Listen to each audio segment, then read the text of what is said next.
आज एक मोठी बातमी समोर येत आहे, जिने अमरावती शहरात एकच खळबळ उडून दिली आहे।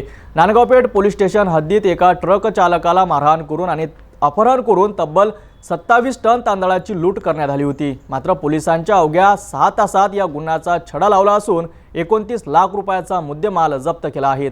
22 जून रोजी निजामुद्दीन मोहम्मद सईद वय 54 वर्ष जळगाव असे त्यांचा MS-20 EG 2639 क्रमांकाचा ट्रक घेऊन 27 टन तांदूळ घेऊन गोंदियाला जात असताना अमरावतीच्या रिंग रोडवरील सेलिब्रेशन हॉलजवळ 4 अज्ञात व्यक्तींनी त्यांची गाडी अडवली।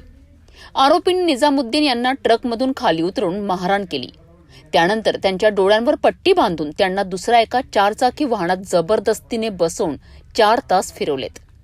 याच दरम्यान आरोपींनी निजामुद्दीन यांच्या ट्रकमधील 7 लाख रुपये किमतीचा 27 टन तांदूळ दुसऱ्या ट्रकमध्ये भरून घेतला। त्यानंतर फिर्यादी आणि त्यांच्या ट्रकला एका निर्जन स्थळी सोडून तांदळाने भरलेला ट्रक घेऊन आरोपी फरार झालेत।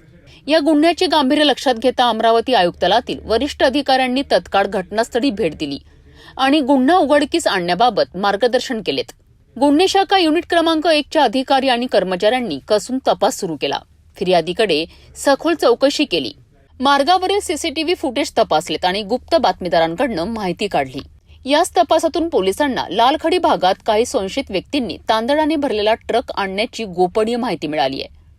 ही माहिती खात्रीशीर असल्याने पोलिसांनी तत्काळ कारवाई करत 2 आरोपींना शिताफीने ताब्यात घेतले। त्यांची चौकशी केली असता त्यांनी इतर साथीदारांसह हा गुन्हा केल्याचे निष्पन्न केले।